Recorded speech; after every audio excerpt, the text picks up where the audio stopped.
네, 요즘 뉴스를 들을 때 굉장히 우리를 답답하고 어렵게 합니다.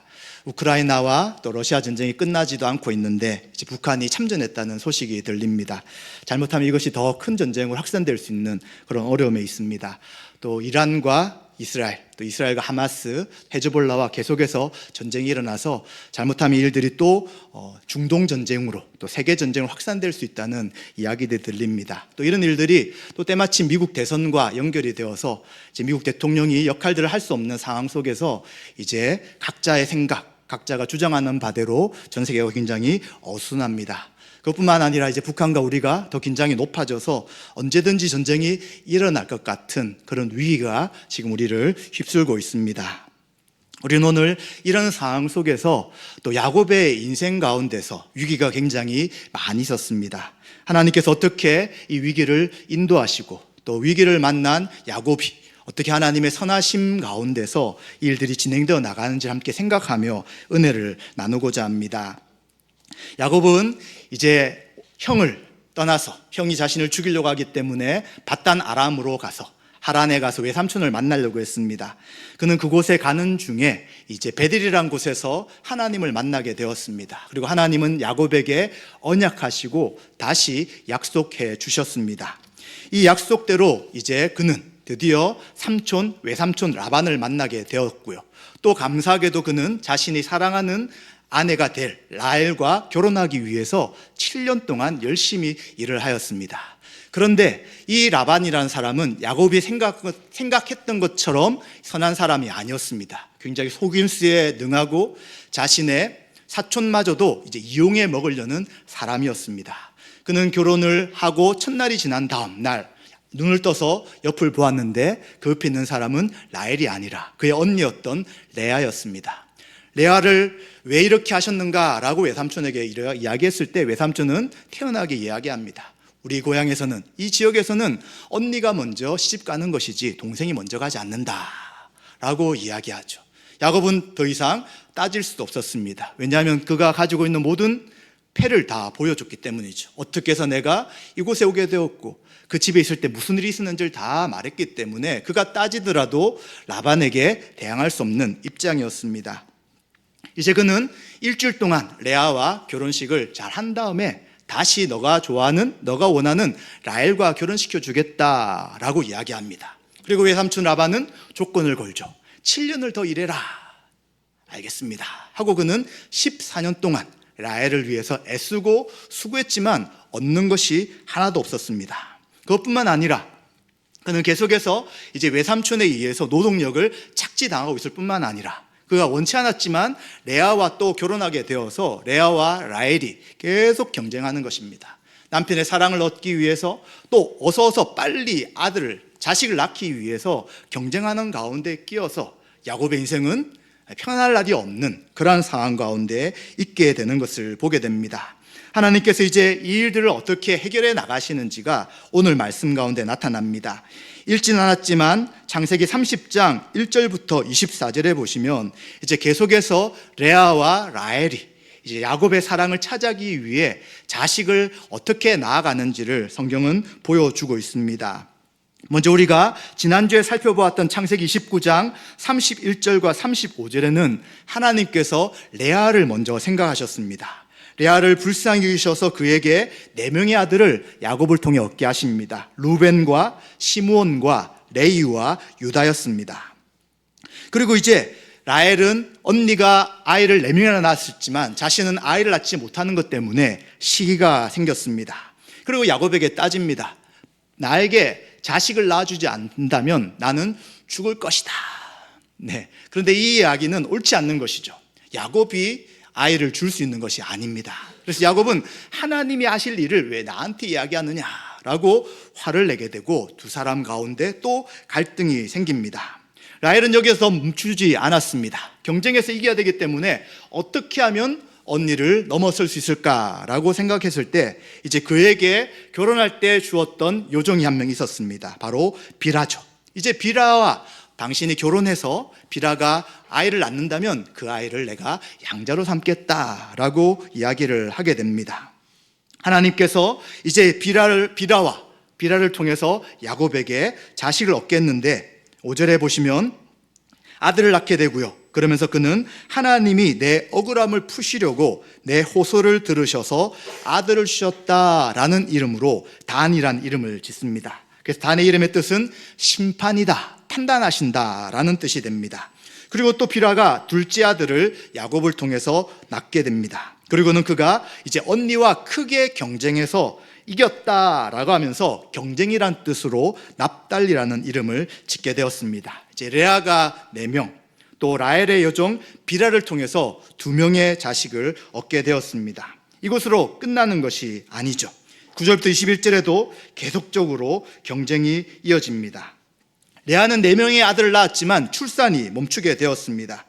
그래서 이제 그도 여동생이 여종을 주는 것을 보고 그의 여종이었던 실바를 또 야곱에게 아내로 주게 됩니다. 그래서 또 아들을 낳게 되는데 그의 이름을 갓, 복되도다라는 뜻으로 갓이라는 이름을 짓게 되었습니다. 그리고 또 이 실바가 둘째 아들을 낳게 됩니다. 아셀이라는 이름을 낳습니다. 기쁘다, 모든 딸들이 나를 기쁜 자라 할 것이다 라는 이야기를 하면서 행복이다 라는 뜻으로 아셀이라는 이름을 짓게 됩니다. 이제 이렇게 되어서 레아가 4명의 아들과 또 실바를 통해서 2명의 아들, 6명의 아들을 얻게 되었고요. 라헬은 이제 빌하를 통해서 2명의 아들을 얻게 되었습니다. 그런데 때마침 14절에 보시면 레아의 아들이었던 루벤, 첫째 아들이죠. 이 루벤이 들에서 합판채라는 것을 얻게 되었습니다. 이 합판채는 이스라엘 전역에서 3, 4월에 얻을 수 있는, 발견되는 그러한 식물입니다. 줄기는 없고 땅의 뿌리에서 큰 잎이 펼쳐지게 됩니다. 잎 가운데 보라색 꽃이 피게 되고요. 노란색 열매가 나오는데 이 열매는 토마토와 비슷하게 생겼다고 합니다. 그리고 독특한 향을 냅니다. 그런데 이 식물이 왜 그 당시 사람들에게 중요했냐면 이것이 여자들이 임신을 잘하게 하는 그런 효과가 있다라는 생각들을 하였고 또 그것 때문에 지금 이 합판체로 인해서 레아와 라헬 사이에 또 언쟁이 생기게 됩니다. 루벤이 합판체를 얻어서 어머니 레아에게 줬기 때문에 당연히 레아 것입니다. 그런데 라헬이 그것을 알고 이제 나에게 그 합판체를 넘겨달라 요청합니다. 그랬더니 굉장히 레아가 화가 나죠. 남편을 빼앗은 것도 모자라서 지금 내 아들의 합판체도 빼앗고자 하느냐라고 하면서 화가 납니다. 그랬더니 라헬이 제안을 하게 되는 것이죠. 이 합판체를 만약 나에게 준다면 오늘 언니가 남편과 이제 함께 합방을 할 수 있다라고 조건을 거는 것이죠. 야곱이 라헬을 사랑했기 때문에 비록 레아가 4명의 아들도 낳고 했지만 이제 함께 지냈던 사람은 라헬이었던 것 같습니다. 합판체만 나에게 준다면 언니가 야곱과 남편과 지낼 수 있도록 내가 허락해 주겠다라고 이야기를 합니다. 이제 레아는 그 조건을 잘 받아서 그렇게 하겠다고 하게 되죠. 그래서 야곱은 이제 일을 하고 들에서 들어오게 될 때 레아가 그를 환영합니다. 오늘은 내가 합판체로 당신을 샀으니까 나와 함께 가자. 이게 뭐 굉장히 어려운 일이잖아요. 그래서 야곱은 지금 아이를 낳아줘야 되는 두 부인과 또 2명의 또 다른 부인 앞에서 계속해서 아이를 낳아줘야 되는 이런 일이 발생되게 되는 것입니다. 그런데 성경은 뭐라고 하시냐면 17절에 하나님께서 레아의 소원을 들어주셨다라고 이야기합니다. 그래서 4명의 아들을 낳고 태가 멈춘 것 같았지만 또 그가 아들을 낳았습니다. 이제는 내 시녀를 내 남편에게 주었고 하나님이 그 값을 주셨다라는 뜻으로 값이란 이름으로 이사갈이란 이름을 짓게 됩니다. 그리고 또 하나님은 둘째 아들을 더 주시게 됩니다. 6번째 아들이 되는 것이죠. 하나님이 후한 선물을 주셨기 때문에 이제 드디어 남편이 내가 6명이나 낳아줬으니까 나와 살 것이다. 그래서 함께 거한다는 뜻으로 스불론이라는 이름을 짓게 됩니다. 그리고는 또 한 명의 딸을 낳게 되는데 딸의 이름을 디나라 하게 됩니다. 이렇게 해서 라헬과 레아, 원래 야곱의 계획은 라헬과 결혼해서 행복한 삶을 살고 싶었지만 외삼촌의 속임으로 인해서 레아와 라헬을 얻으며 계속 두 사람 가운데 경쟁이 일어나는 속에서 이제 자식을 낳게 되는 일들이 지속되게 되었습니다. 이런 상황 가운데 라헬은 아이를 낳지 못하는 상황 가운데 있었습니다. 그래서 22절에 보시면 하나님께서 또 라헬을 소원을 들으셨습니다. 그리고 그녀의 태를 열게 되고 드디어 그가 임신하게 되었습니다. 그래서 그는 아들을 낳게 되는데 하나님이 내 부끄러움을 씻으셨다라고 이야기하면서 이름을 요셉이다라고 하였습니다. 이 요셉의 이름의 뜻은 여호와는 다시 다른 아들을 내게 더하시기를 원한다라고 해서 더하기를 원한다는 뜻으로 요셉이라는 이름을 짓게 되었습니다. 이처럼 야곱은 라헬과만 결혼해서 행복한 삶을 살고 싶었지만 그의 뜻대로 진행되지 않았습니다. 그는 라헬뿐만 아니라 레아 그리고 2명의 요종을 통해서 또 부인들을 얻게 되어서 이제는 아들이 11명 그리고 딸이 1명을 낳게 되는 대가족의 자식들을 얻게 되었습니다. 이것이 무슨 의미라고 말씀을 드렸습니까? 이것은 그냥 자식이 많다는 정도가 아니라 하나님이 하신 약속, 아브라함과 이삭과 그리고 야곱에게 하신 약속, 그의 후손이 땅의 티끌처럼 많아질 것이다 하는 약속을 이루시는 것이죠. 그리고 우리가 아는 이스라엘 12지파가 바로 이 야곱의 자식들을 통해서 12지파가 시작되는 놀라운 일들이 일어난 것을 알게 되는 것입니다. 창세기 28장 14절을 같이 한번 읽어보겠습니다. 같이 읽습니다. 내 자손이 땅의 티끌같이 되어 내가 서쪽과 동쪽과 북쪽과 남쪽으로 퍼져나갈지며 땅의 모든 족속이 너와 내 자손으로 말미암아 복을 받으리라. 아멘. 땅의 티끌같이 자손이 많아서 동서남북으로 다 퍼져나갈 것이다 라고 했습니다. 그런데 이제 아들이 11명, 딸이 1명이기 때문에 그 약속이 실제적으로 이루어지는 것을 보게 되는 것입니다.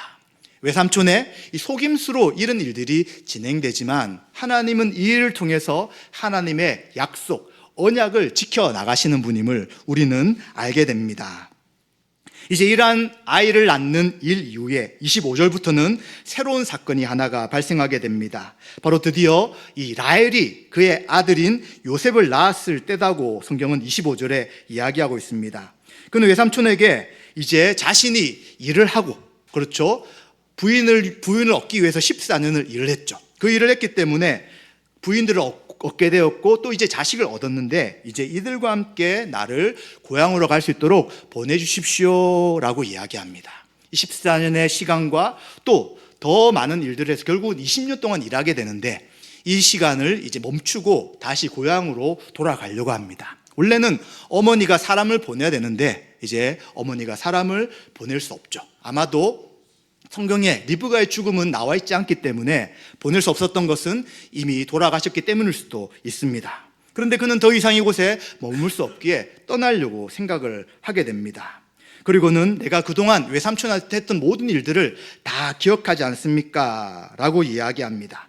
근데 라반은 어떨까요? 지금 야곱이 떠나면 어떻게 됩니까? 열심히 일했던 한 사람이 떠나는 것입니다. 그래서 그는 내가 너를 사랑하지 않느냐?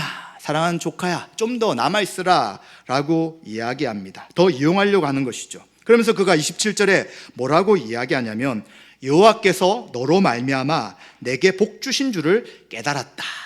이제 뒤쪽에 나오지만 야곱이 가기 전까지는 작은 숫자의 가축만 키우고 있었습니다. 그런데 야곱이 온 이후에 때로 형성되는 많은 가축을 하나님 주셨는데 이것이 바로 하나님이 그에게 야곱에게 복을 주셨기 때문에 야곱을 통해서 이렇게 많아진 것임을 그가 인정한다라고 말하는 것입니다. 그러면서 보내기 싫으니까 이제 다시 한 번 더 품삯을 정하자라고 이야기합니다. 그동안 14년 동안 공짜로 그 노동력을 사용했습니다. 그리고 또 6년 동안 더 일을 시키게 되는데 이제 다시 한 번 더 품삯을 정하자고 이야기합니다. 그런데 다음 장에 보시면 이 라반이 얼마나 거짓말장이었는지 10번이나 싹을 주겠다고 하고 값을 치르지 않았다고 이야기하는 것입니다. 그래서 야곱을 좀 더 붙잡기 위해서 또 머리를 쓰게 되는 것이죠. 그래서 이제 품삯을 정하면 줄 것이다 라고 이야기를 하게 됩니다. 그런데 야곱은 조금 다른 방식으로 그에게 요청을 하게 됩니다. 품삯 이야기는 하지 않고 29절과 30절에 보시면 다시 한 번 더 하나님께서 외삼촌에게 복 주신 것을 이야기를 하게 됩니다. 내가 외삼촌을 가축을 얼마나 열심히 쳤고 성실하게 외삼촌을 섬기는 것을 외삼촌은 다 알고 있습니다. 그리고 내 발이 이르는 곳마다 여호와께서 외삼촌에게 복을 주시지 않았습니까? 라고 이야기합니다. 그러면서 그는 언제 내 집을 세울 수가 있겠습니까? 이제 자식과 부인들은 있지만 나의 재산, 가축이나 이런 것은 없는데 언제까지 계속 삼촌을 위해서, 외삼촌을 위해 수고만 할 수 있겠습니까? 라고 이야기합니다. 그러면서 그가 31절에 이제 다른 건 필요 없고 싹쓸 줄 필요도 없고 그냥 내가 제시하는 조건만 들어주신다면 저는 삼촌을 위해, 외삼촌을 위해서 좀 더 일하겠습니다 라고 이야기합니다. 자, 만약 여러분들이라면 어떤 조건을 내세울까요? 지금 그동안 굉장히 당했어요. 이제 복수를 해야 되죠. 그리고 떠나기 위해서는 필요한 가축들을 얻어야 되는데 어떻게 한다면 삼촌이 가지고 있는 것, 외삼촌이 가지고 있는 것이 자기 것이 될 수 있을까요? 근데 야곱은 굉장히 독특한 제안을 하게 됩니다. 32절부터 36절에 보시면 외삼촌이 가지고 있는 양떼, 염소떼 중에서 아롱진 것, 점 있는 것, 그리고 얼룩얼룩 있는 것을 이제 자기가 가지겠다고 이야기합니다. 보통 양은 어떤 색깔입니까? 흰색이죠. 염소는요, 검은 색깔이죠. 그래서 흰색과 검은색은 외삼촌 것이고 만약 키우다가 다른 것이 태어난다면 이제 그것만 제가 가질 수 있도록 허락해 주신다면 제가 계속 삭을 받지 않고 일을 하겠습니다 라고 이야기하는 것입니다. 자, 그랬더니 어떻습니까? 당연히 흰색과 검은색이 많으니까 오케이, 좋다고 이제 허락합니다. 삭도 안 줘도 이제 계속해서 노동력을 쓸 수 있구나 라고 생각했습니다. 그런데 이 외삼촌은 야곱에게 하나도 주지 않을 생각이었죠. 그래서 그 조건을 받은 이후 어떻게 하게 되냐면 자신의 가축 가운데 양에게 이제 흰색이 아닌 모든 것을 다 빼버립니다. 그리고 염소도 검은색이 아닌 모든 것들을 빼버립니다. 그리고 3일 길 되는 저 먼 곳으로 보내어가지고 그의 라반의 아들들이 키우게 하는 것이죠. 그럼 남아있는 게 뭡니까? 야곱이 제시한 것은 하나도 남아있지 않는 거예요. 양은 다 흰색깔만 남아있고요. 그리고 염소는 검은색만 남아있기 때문에 야곱이 내 것이다 라고 주장할 것이 하나도 없게 되는 상황입니다. 야곱은 삼촌한테 뭐라고 했냐면 만약 이제 삼촌 것을 키워나가는데 얼룩 있고 또 색깔 있고 이런 것들이 만약 나타난다면 이것은 제가 삼촌 것을, 외삼촌 것을 훔친 것입니다 라고 말했기 때문에 이제 더 이상 그것을 요구할 수도 없는 상황이었던 것을 보게 되는 것입니다. 그런데 이러한 것 가운데 야곱은 굉장히 태연스럽게 어떤 행동을 하게 됩니다. 어떤 행동을 하게 되면 37절과 43절에 보시면 버드나무와 살구나무와 신풍나무는 플라타너스라고 할 수 있는데 이 푸른 가지를 벗겨가지고 이제 흰 색깔을 내게 됩니다. 이제 껍질을 다 벗기는 것이죠. 그리고는 이제 그것을 양이나 염소가 물을 먹으러 올 때 그 물구유에다가 꽂아 놓습니다.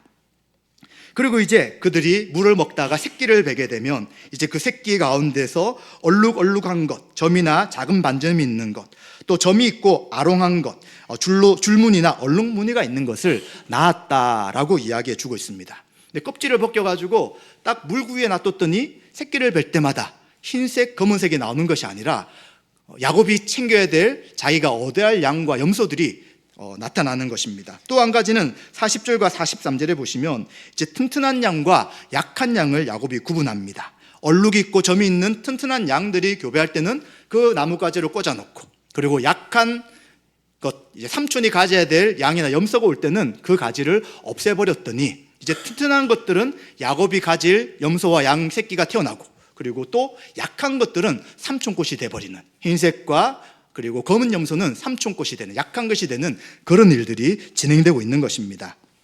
자, 이 말씀을 좀 오해할 수가 있습니다. 수단과 방법을 사용해가지고 삼촌꽃을 빼앗으면 될 수 있겠구나, 좋은 방법을 써야 되겠구나 라고 생각할 수 없습니다. 지금 이 이야기를 성경을 연구한 학자들은 뭐라고 이야기하냐면 그 당시 새끼를, 이렇게 원하는 새끼를 얻기 위한 하나의 어떤 이 마법술 같은 그런 방법이 이것이었다라고 이야기를 하게 됩니다. 그렇다면 정말 야곱이 이런 방법을 썼기 때문에 야곱이 얻을 수 있는 양과 염소를 얻었다고 볼 수 있을까요? 이러한 나무 가지 하나 때문에 이제 그 야곱이 염소와 새끼를 많이 얻었다고 할 수 있을까요? 절대 그럴 수 없다는 것입니다.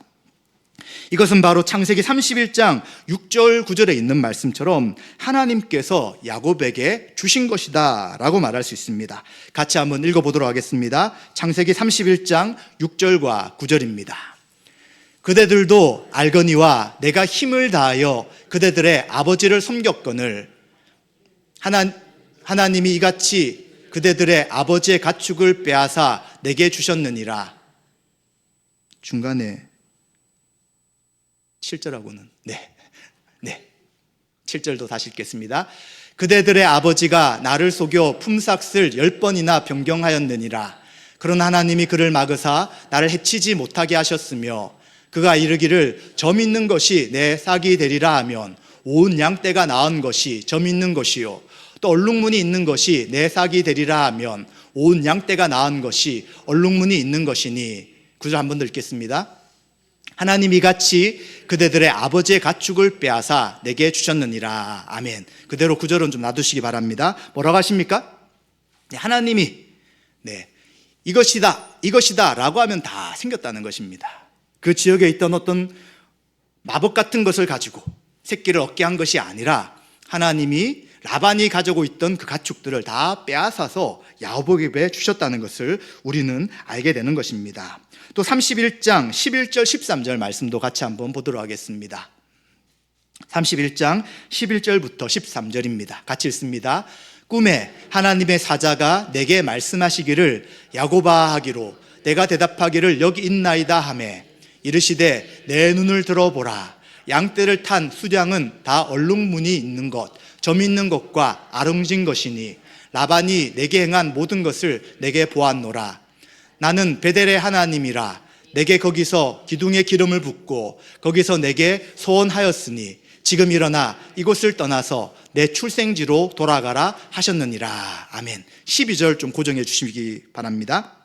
이렇게 라헬이 요셉을 낳았을 때 그가 스스로 갔다기보다는 오늘 말씀처럼 이제 다시 출생지로 돌아가라는 천사를 통한 음성을 그가 들었다는 것입니다. 그리고 이제는 그에게 얼룩얼룩 있고 점이 있는 아롱진 것을 주겠다고 말씀했기 때문에 그가 스스로 삼촌에게 말한 것이 아니라 천사의 뜻에 따라, 즉 하나님의 뜻에 따라서 그것을 요청하게 되었고, 그는 자신의 나름대로 생각해서 이렇게 하면 되겠지라고 생각했지만 그것으로 하나님이 주신 것이 아니라 하나님이 이 양들과 염소를 태어나게 하셨다라고 우리는 알 수 있게 되는 것입니다. 그래서 43절에 보시면 야곱이 번창하게 되었는데 양떼와 그리고 노비와 낙타와 나귀가 많았다라고 말씀합니다. 그 당시 가장 비싼 가축, 아주 귀한 가축이 낙타였는데 이 낙타도 굉장히 많이 갖게 되었다라고 이야기합니다.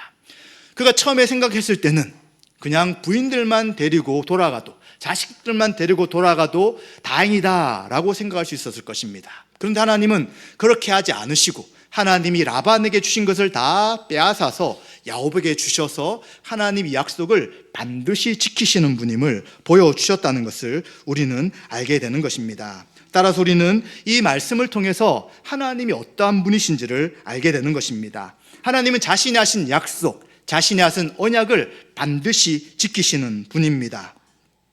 그는 11명의 아들과 나중에 베냐민을 포함한다면 12명의 아들과 1명의 딸을 얻을 것은 상상도 하지 못했습니다. 그러나 하나님은 라반의 속임수와 또 부인들의 경쟁을 하나님이 허용하셔서 하나님이 자식에 대한 약속을 반드시 이루신 것을 보여주신 것입니다. 그래서 하나님은 베델하신 약속이 그냥 한 것이 아니라 그 약속을 반드시 지키는 전능하시며 능력이 있으신 분인 것을 보여주신 것입니다. 또한 하나님께서는 약속을 지키시되 행한 대로 갚으시는 분임을 우리는 알게 되는 것입니다. 이 라반은 굉장히 악한 사람이었습니다. 처음부터 끝까지 한 번도 야곱에게 좋은 것을 줄 생각이 없었습니다.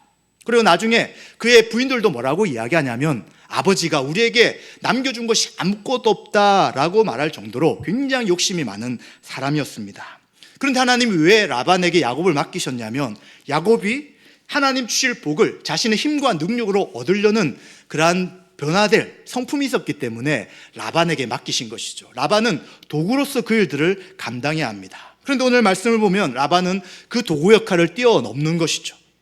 야곱에게 가지고 있는 모든 것을 빼앗으려고 하고 10번이나 삭슬 변개할 정도로 속임수에 능하면서 야곱의 인생을 굉장히 어렵게 만들려고 하였던 것입니다. 그래서 하나님은 이 약속하신 야곱을 보호하시고 이 라반에게서 지키셔서 도리어 그에게 주신 모든 것, 라반에게 주신 모든 것을 야곱에게 주시도록 인도하시는 분임을 알게 되는 것이죠. 그래서 우리는 하나님이 누구신가, 하나님은 자신을 찾고 자신을 의지한 자에게 함께 하시며 상 주시는 이심을 꼭 기억해야 될 것입니다. 히브리서 11장 6절입니다. 같이 한번 읽어보겠습니다. 히브리서 11장 6절입니다. 믿음이 없이는 하나님을 기쁘시게 하지 못하나니 하나님께 나아간 자는 반드시 그가 계신 것과 또한 그가 자기를 찾는 자들에게 상 주시니심을 믿어야 할지니라. 아멘. 야곱은 그가 있는 이 베델이라는 곳에는 하나님이 안 계신 줄 생각했습니다. 그는 이제 어떻게 해야 될 것인가 생각하며 돌을 베개로 삼아 잠을 잤지만 꿈 가운데 사닥다리를 보면서 하늘과 땅이 이어지고 천사들이 오르락 내리락 하는 것을 보면서 이곳이 바로 하나님의 집이다, 하나님이 이곳에서도 함께 하신다 하는 것들을 알게 된 것이죠. 그래서 그 하나님은 라반에게 여러 가지 속임수 어려움을 당할지라도 그와 함께 하시고 그를 찾고 의지하는 야곱을 지켜주시고 인도하신 것을 보게 되는 것입니다. 따라서 성도는 누구입니까? 자신이 주인이 되어서 자신의 욕심대로 살아가는 이기적인 삶을 사는 자가 아닌 것이죠. 이들은 불신자들입니다. 하나님이 주인이 아니시니 자기가 자기의 힘으로 모든 일들을 하려고 하는 라반과 같은 삶을 살아가는 것이죠. 한번 이 시대도 생각해 보십시오. 세상적 관점으로 누가 더 지혜 있는 사람입니까? 자기의 재산을 얻기 위해서 수단과 방법을 가리지 않는 라반 같은 사람이 훨씬 성공하고 잘 사는 것이 이 시대입니다. 그러나 우리 성도는 그렇지 않는 것이죠. 하나님 우리와 함께 하시기 때문에 우리 성도는 하나님이 살아계신 것과 또 하나님이 자신을 찾는 자들에게 상 주시는 이심을 믿고 믿음으로 살아가게 되는 것입니다. 그렇기 때문에 하나님을 의지하며 살아가는 성도의 삶에는 고난과 어려움이 반드시 있게 되는 것이죠. 세상의 기준과 방식으로 살지 않기 때문에, 세상 사람과 똑같은 방식으로 경쟁하지 않기 때문에 고난과 어려움을 당연히 당할 수밖에 없는 것입니다. 그러나 분명한 것은 하나님 모든 것을 판단하신다는 것입니다. 공평하신 하나님, 불꽃처럼 살피신 하나님께서 그 사람이 어떻게 살아가고 있는지, 그 사람의 마음의 생각이 어떠한지를 다 알고 계시다는 것입니다. 그래서 혹시 우리 성도님들이 믿음으로 세상을 살아가다 당하는 고난과 오해와 어려움이 있다면 낙담하지 마시기 바랍니다. 하나님 반드시 그것을 살피시고 그 상황 속에서 하나님의 선하신 인도함으로 우리 가운데 역사하시는 분이심을 꼭 기억해야 될 것입니다. 이 땅에서 그 일들이 이루어지지 않는다면 하나님 반드시 최종적 심판 앞에서 결산하실 것입니다. 행한 대로 하나님은 갚으시기에 그 악을 행한 자에게 영벌을 내리시고요, 고난과 어려움이 있었을지라도 믿음으로 살았던 우리 성도에게는 영생을 허락하셔서 이 땅에서 눈물과 아픔과 고통을 당했을 때에 그 모든 것을 하나님은 다 갚으시는 것을 기억해야 될 것입니다. 세상의 삶뿐만 아니라 우리는 교회에서도 믿음으로 살아야 합니다. 우리가 믿음의 삶을 살아가면서 무엇을 하며 살아가는지, 성도를 어떻게 섬기며 믿음의 삶을 어떻게 살아가는지를 하나님은 다 보신다는 것입니다. 만약 우리가 눈에 보이는 것, 사람들을 인식하며 의식하며 살아간다면 진실됨으로 믿음의 삶을 살 수 없습니다. 그러나 우리는 보이지 않지만 우리의 마음과 행동과 모든 것을 판단하시며 보시는 하나님이 우리와 함께 하신다는 것을 안다면 우리는 말씀에 근거해서 하나님이 원하시는 삶을 살아가게 되는 것이죠. 그것이 바로 성도로 서로 섬기며 사랑하며 살아가는 삶인 것입니다. 우리는 그리스도 안에 한 몸이기 때문에 한 사람 한 사람에겐 특별한 은사를 주셨습니다. 이 받은 은사로 서로를 섬기며 서로를 위해 사용해야 되는 것입니다. 그냥 자신만을 위해서 또 나의 시간과 여러 가지 생각 때문에 섬기며 봉사하며 나누지 않는다면 당장은 우리가 좀 편한 것처럼 보이고 당장은 내가 잘 살아가는 것처럼 보일지라도 하나님 우리의 마음과 생각을 보시기에 결코 하나님이 기뻐하지 않는 것이죠. 우리는 한 몸이기에 각자에게 주신 은사로 서로를 섬기며 서로를 사랑하며 서로를 희생하며 봉사하며 살아가야 되는 것입니다. 그럴 때 더 많은 시간을 필요할 수 있고요, 더 많은 물질로 헌신할 수도 있고요, 더 많은 봉사를 통해 또 열심히 섬기지만 이것이 오해가 되고 어려움이 될 수 있습니다. 그러나 누가 그것을 보시고 기억하신다고요? 하나님이 보시고 기억하시며 이것을 다 갚으시게 되는 것입니다. 그래서 우리는 오늘 야곱과 라반 가운데 하나님은 공평하게 정의롭게 공의로서 판단하셔서 라반이 가졌던 모든 것을 야곱에게 주셨던 것처럼 하나님은 지금도 동일하게 우리를 보고 계시다는 것을 기억해야 될 것입니다. 우리는 교회에서 어떤 믿음의 삶을 살아가십니까? 또 어떻게 살아가시기를 지금 생각하고 마음에 작정하십니까? 그냥 내가 해왔던 삶, 또 누구는 저렇게 한다는 것이 아니라 성경에서 하나님 우리에게 원하시는 교회에서 신앙생활이 어떤 것인지를 바르게 알고 그러한 믿음의 삶을 살아간다면 지금 당장은 좀 손해보는 것처럼 보이고 지금 당장은 남들보다 더 헌신하는 것처럼 보이고 지금 당장은 사람들에게 더 많은 인정을 받지 못한다는 생각을 할지라도 하나님은 그 모든 것을 기억하시고 반드시 갚아주실 것입니다. 만약 이 땅에서 갚아주지 않는다면 언제 갚아주신다고요? 주님이 오셔서 최종적 심판 앞에서 착하고 충성된 종이다 라고 우리를 분명히 칭찬하실 것입니다. 그래서 우리는 사람들을 의식하고 또 내가 할 수 있는 것을 하는 것이 아니라 하나님 우리의 주신 것을 가지고 교회와 성도를 섬겨 나갈 때에 하나님 반드시 우리에게 상 주시며 은혜를 베풀어 주실 것입니다. 말씀 마무리하겠습니다. 하나님은 악한 자에게서 성도를 반드시 구하십니다. 세상 가운데 악한 자들이 믿지 않는 자들 우리를 겹겹이 에워싸고 여러 가지 어려움을 줄지라도 두려워하지 마시고 우리는 하나님 말씀에 의지해서 소금과 빛으로 살아가야 될 것입니다. 또한 하나님은 자신이 하신 언약, 자신이 하신 약속을 반드시 지키십니다. 왜냐하면 전능하신 능력이 많으신 분이기 때문입니다. 그리고 그 하나님 우리 한 사람 한 사람에게 반드시 상 주시는 분이십니다. 이러한 하나님을 믿으며 말씀을 의지하며 살아가는 저와 여러분 되시기를 주님의 이름으로 축원드립니다.